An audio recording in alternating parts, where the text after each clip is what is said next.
If you're struggling with anxiety, you may be experiencing physical symptoms. Now you may be thinking, wait, anxiety is just all in my head. Why am I getting such physical symptoms? Well, maybe the doctor just missed something. Maybe they're just saying I'm anxious, that I'm nervous, but I'm actually feeling legit symptoms. Well, in this video, I'm gonna share with you how anxiety is actually not just something in your head, but that anxiety creates a lot of physical symptoms. And by the end of the video, I will share with you exactly how to make these physical symptoms go away, all of them. So pay attention.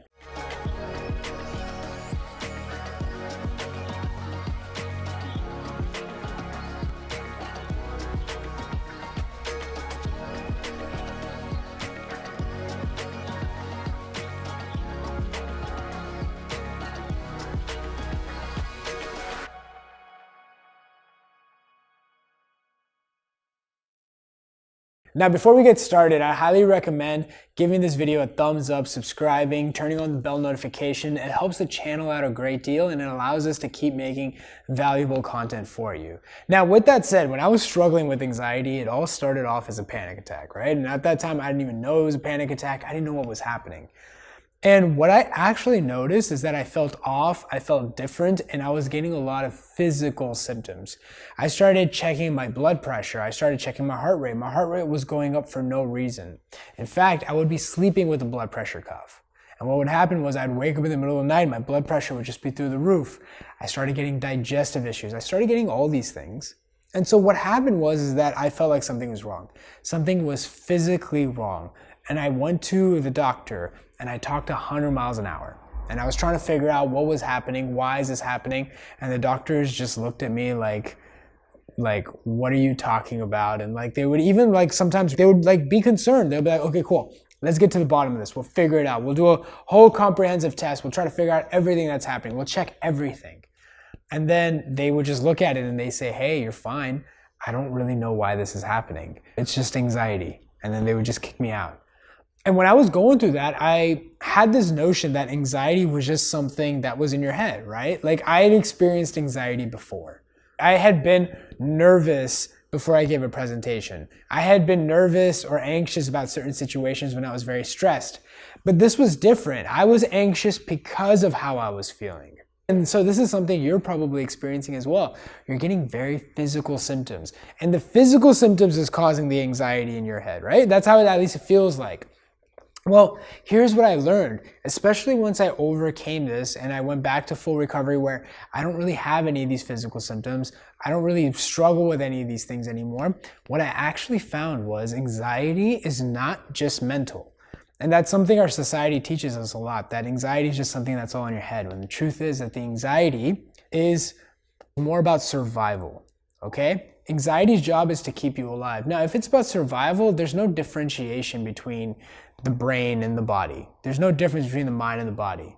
It's all one. It's about survival. So one of the things that many people experience are physical changes. Now, these physical changes can be so strong that it can convince you that there's something malignant wrong. They can actually mimic certain malignant diseases. And that's why I recommend always get everything ruled out by your doctor, making sure you have everything ruled out. Now, what happens is that a lot of times people are even scared of going to the doctors because they have this what if scenario. What if it is something and the doctor tells it to me and my life is going to be over? So they avoid going to doctors because of a fear of what if the doctors say this, and they just avoid it. It's extreme avoidance behavior. And if that's the case, I highly recommend, look, one of the best ways to mitigate the anxiety is by going to the doctor and getting everything ruled out. So if you're really struggling with going to the doctor because you're fearing what the doctor will say, what I say is don't go in expecting the doctor to tell you something. Just go in just to get it ruled out. Recognize that doctors know a lot more than you when it comes to this kind of stuff. This is what they do professionally. And at least getting everything ruled out. Now, chances are, if you're watching this video, you've already gotten everything ruled out. And so you're wondering, why am I getting these physical symptoms? You may be getting dizziness, nausea, visual snow. You may be experiencing things like depersonalization, derealization. You may be struggling with all these things. And so you're wondering, why is this happening? Well, the truth is that anxiety is a mechanism that we call the fight or flight response, right? So historically, when we experience anxiety, well, we experience anxiety in different ways. One way is that prehistorically, we could have a tiger run at us, right? Like our threats were more predatory. So a tiger coming at us, a lion coming at us, tribal warfare, whatever it was, right? And so you had two options. You either run away from something or you fight it. Now here's the thing, right? When you are experiencing anxiety, if you need to run away or fight something, your body has a lot of physiological changes. And so what's happening is that you're experiencing the physical symptoms and then you're naturally thinking, well, what if it's this? What if it's that? You're going into worst case scenario because, well, that's how anxiety works, right? The idea is that you want to think worst case scenario so you can prepare for the worst case scenario.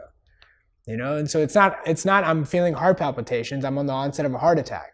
Oh, I don't have breathing issues, I have COVID or whatever it is, or whatever the fear is. Or, oh, I'm not having like these feelings of lightheadedness, oh no, I'm gonna pass out. And so you're always thinking worst case scenario because you don't want anything bad to happen. But what this does is that it actually fuels the anxiety. And so one of the biggest things to understand is to recognize that anxiety creates very, very real physical symptoms. And so once you recognize that, then it's easier to understand that it's anxiety. Now you may still have these what if thoughts. You may still have like, well, what if it's not? What if it's not? What if the doctor missed something? Well, I can assure you, look, when doctors do tests, especially, you know, the year that we live in, 2021, whenever you're watching this video, diagnosing is very effective now. Like it's very easy for doctors to know if there's something physically wrong. And if it's physically wrong, they address it, right? And so if you haven't found anything, it isn't because what you have is something so rare or the doctor is incompetent or anything like that. It's nothing like that. It's just a matter of there's actually nothing there. And the physical symptoms you're feeling is not necessarily because there's a physical abnormality, if that makes sense. Anxiety can create these physical symptoms. And so once I understood that, well, a lot of the fear actually did end up going away. I still had those what if thoughts. What if it's not, you know? What if it's actually something else? But I learned how to deal with those thoughts first. And so what happens is if you're struggling with physical symptoms, one of the things you'll notice is what I always recommend is throwing all these physical symptoms under the anxiety umbrella, all of them. What most people say is, oh, I have dizziness, I have palpitations, I have breathing issues, I have digestive issues. I have 4 different problems, Shaan. I have 4. Well, what I always say is they're all being fueled by the same thing, which is anxiety, right? Like think about it. Think about actually getting sick. Think about getting the flu, right? If you're getting the flu, do you have a thermoregulation issue? Do you have a night sweats issue?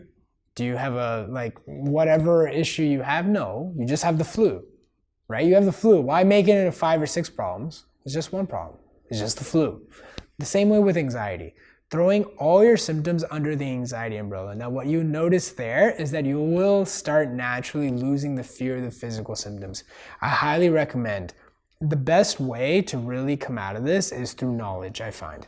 And one of the best things you can do is understand what we call the mechanics of anxiety. Understand, why is this even happening? Why are you feeling these symptoms? Really getting a good idea there. Anxiety is great at working in the unknowns. And so a lot of the times when people are struggling with anxiety is because they just don't know. So when they don't know, you assume the worst case scenario. If you understood how anxiety works, if you understood the mechanics of anxiety, well, then you're not as fearful of it. So what I would recommend is understand the mechanics. And if you really want to know more about that, I'll put a link down below to a book that I've written out. It's absolutely free. Look, when I was going through this, I did not have that many resources. And so I wrote out this book so that, you know, it's something that would have helped me along the journey. And in that book, it explains the mechanics. It shows a lot of success stories, people that I have personally worked with who have been struggling with anxiety, who are back to living. So the link is down below. It's absolutely free. Now, the last thing I will say is that when you are dealing with these physical symptoms, you may notice that even though you may not be feeling the anxiety, that you may still be experiencing physical symptoms. And that may be one thing that really throws you off, right? Why are you feeling physical symptoms when you're not anxious? Right? That's why it's so easy to think, no, it's not because of anxiety, it's because of something else. Well, here's the thing. Anxiety is not just an emotion. There's different types of anxiety, right? There's anxiety about being nervous about filming this video, but then there's also an anxiety that's state dependent, which means your nervous system has become very sensitive. Now that's a state that doesn't go up and down overnight, right? It stays pretty constant, and as you get better, it lifts and you come back to baseline. But what happens is that our people are experiencing these physical symptoms even when they're not anxious. So what I always say is, if you focus on the anxiety, the physical symptoms will be there a little bit longer, but then eventually they dissipate. Now, how long does that take? I think that's the wrong question to ask. I think the focus is however long it takes for your body to get better.